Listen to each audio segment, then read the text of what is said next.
চৰকাৰী চাকৰিৰ পিছত নদৌৰি কৃষি কৰ্মৰ জৰিয়তে সপোন ৰচিছে চিপাঝাৰ সমষ্টিৰ চৰণধৰাৰ 4জন যুৱকে।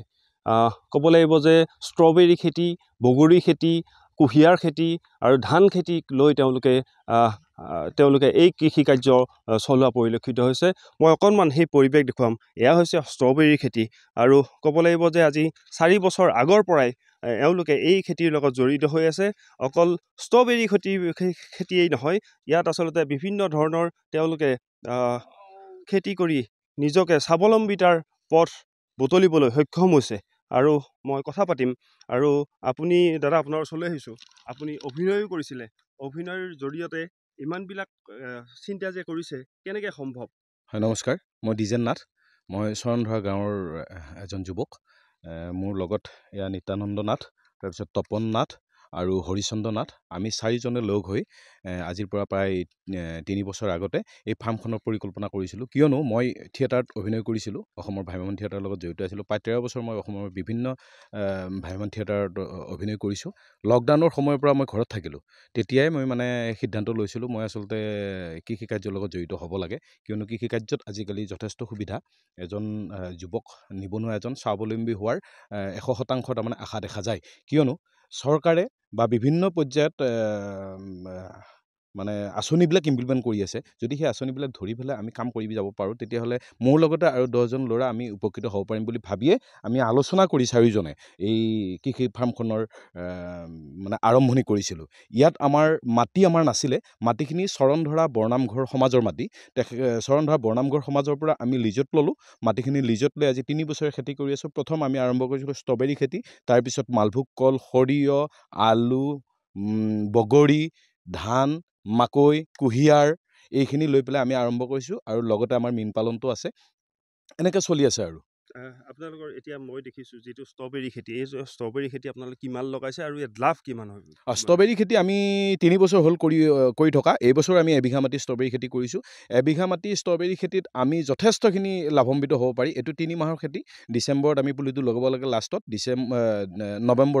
নৱেম্বৰ, ডিচেম্বৰ, জানুৱাৰী, ফেব্ৰুৱাৰী, মাৰ্চ এই 4 মাহত আমি টোটেল প্ৰডাকশ্যন ল'ব পাৰোঁ। এপ্ৰিললৈও যায় যদি বতৰ বাতৰি ভালে থাকে। আচলতে অত্যন্ত লাভজনক খেতি। এই খেতিটো কৰিবলৈ ডিষ্ট্ৰিক্ট এগ্ৰিকালচাৰ, অসমৰ প্ৰত্যেকখন ডিষ্ট্ৰিক্টতে ডিষ্ট্ৰিক্ট এগ্ৰিকালচাৰ পুলিটো যোগান ধৰি আছে। আমি আচলতে নাজানো কাৰণে আমি পুলিটো ল'ব পৰা নাই। যদি কোনোবা ইচ্ছাকৃত মানুহ থাকে এই খেতিটো কৰিম বুলি, অত্যন্ত লাভজনক খেতি। ডিষ্ট্ৰিক্ট এগ্ৰিকালচাৰৰ লগত, প্ৰত্যেকখন ডিষ্ট্ৰিক্টৰে ডিষ্ট্ৰিক্ট এগ্ৰিকালচাৰৰ লগত যোগাযোগ কৰিলে এই পুলিটো তেখেতসকলে প্ৰভাইড কৰিব। আৰু এই খেতিটো কৰাৰ এইটো কাৰণে যে ভাল, ইয়াত কোনো ধৰণৰ ৰাসায়নিক সাৰৰ প্ৰয়োজন নাথাকে। ইয়াত জৈৱিক সাৰৰ ওপৰতে এই খেতিটো কৰা হয়। জৈৱিক সাৰটো যদি ভালকৈ মাটিটোত থাকে তেনেহ'লে কৰিব পাৰিব, উপকৃত হ'ব পাৰিব। আৰু কি আহ্বান জনাব যে যিটো সময়ত নেকি আপোনাৰ কৰ্মসংস্থাপনৰ প্ৰতি আমাৰ ল'ৰা ছোৱালী বাহিৰলৈ গৈছে, আপোনালোকে এক আদৰ্শ আমাৰ যিসকল যুৱক আছে সেইসকললৈ কি আহ্বান থাকিব? মোৰ ফালৰ পৰা ক'বলগীয়া কথাটো হ'ল, বজাৰ আমাৰ, পথাৰো আমাৰ। গতিকে পথাৰ যদি আমাৰ হয়, পথাৰত খেতি কৰিব পাৰোঁ, বজাৰখনো আমাৰ, আমি বিক্ৰী কৰি পইচা ল'ব পাৰোঁ। এটা চাকৰি এটাৰ টকা নালাগে ক'ব, চাকৰিটো ইগন'ৰ কৰি কোৱা নাই মই কথাটো। এটা চাকৰিয়ে যদি এমাহত 60,000 টকা দৰমহা পায়, এবিঘা মাটিত এজন কৃষকে কিন্তু 60,000 টকা 3টা মাহত উৎপাদন কৰিব পাৰে।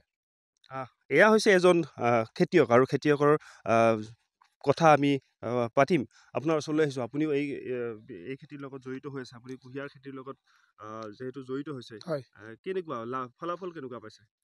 ফলাফল নিশ্চয় আমি ভালে পাই আছোঁ। কেৱল আমাৰ কুঁহিয়াৰে নহয় বাৰু, বিভিন্ন ধৰণৰ বগৰী আছে, মালভোগ কল আছে, ষ্ট্ৰবেৰী আছে, বৰ ধান, শালি ধান, আলু, সৰিয়হ আটাইখিনিয়ে কৰা যায় আমাৰ। আৰু ঋতুকালীন শস্য কিছুমানো আমি কৰোঁ, যেনে কবি হওক, ভোল জিকাই হওক, তেনেকুৱা সকলোবোৰ খেতি আমি কৰি আছোঁ। নিশ্চিতভাৱে ক'ব লাগিব যে এয়া হৈছে আচলতে 4জন যুৱকৰ সপোন। মই পুনৰ সেই পৰিৱেশ দেখুৱাইছোঁ। এইসকল কৃষকে এওঁলোকে ব্যস্ত হৈ আছে। দাদা, আপোনাৰ ওচৰলৈ অকণমান আহিম। যিহেতু আপুনিও জড়িত হৈ আছে ফাৰ্মখনত। নমস্কাৰ, মোৰ নাম শ্ৰী তপন নাথ। কেনেকুৱা হৈছে এতিয়া আপোনালোকে আগতকৈ কেনেকুৱা? আমি আগতে অলপমান অসুবিধা বোধ হৈছিলে বাৰু। আজি মোটামুটি আমাৰ প্ৰায় এবছৰমানৰ পৰা আমাৰ অলপ চলা ফিৰাত সুবিধা হৈছে। আমি যেনিবা আমাৰ লগতে নিবনুৱা কিছুমানকো আমি ইয়াতে সংস্থানৰ এটা প্ৰকল্পৰ চিন্তা কৰি থকা হৈছে। এনেকুৱাকৈ আমি এতিয়া যেনেধৰণে ষ্ট্ৰবেৰী খেতি কৰিছোঁ, কুঁহিয়াৰৰ খেতি কৰিছোঁ, বগৰী খেতি কৰিছোঁ, লগতে সৰিয়হৰ খেতি আলুৰ খেতি, আমাৰ ইয়াতে খেতিয়ে খেতি। আমি খালি কৰিব লাগে আৰু লগতে মালটো কামাব লাগে।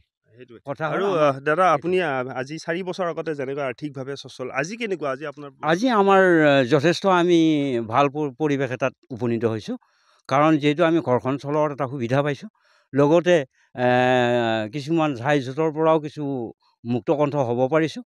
আৰু সেইটোৰ কাৰণে তাৰমানে এই চিন্তাটো কৰা হৈছিলে যে বোলে ফাৰ্ম এখন গড়চৰণীয়া পথাৰ হ'লেও আমাৰ এইগিলা ৰাইজৰ মাটি বাৰু আমি লিজত লৈ কামটো কৰি আছোঁ। কিন্তু তেওঁলোকেও আমাক দিছে আৰু তেওঁলোককো আমি দিছোঁ। এনেধৰণে আমি বৰ বঢ়িয়া ধৰণে চলি আছোঁ। নিশ্চিতভাৱে মই দাদা পুনৰ আপোনাৰ ওচৰলৈ আহিম। দুটা কথা পাতিবলৈ ৰৈ গ'ল। হয়।